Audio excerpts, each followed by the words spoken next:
Hey, what's going on, fellow Homo sapiens? Here is a red-backed salamander.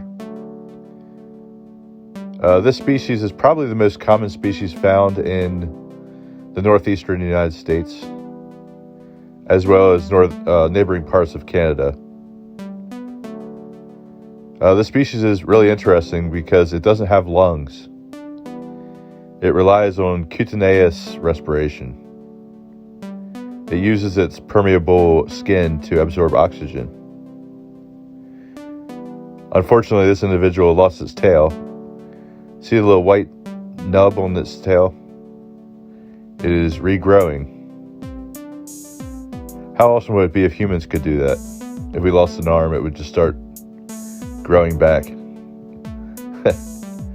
There are many different phases of the red-backed salamander. They can be yellow, they can be orange.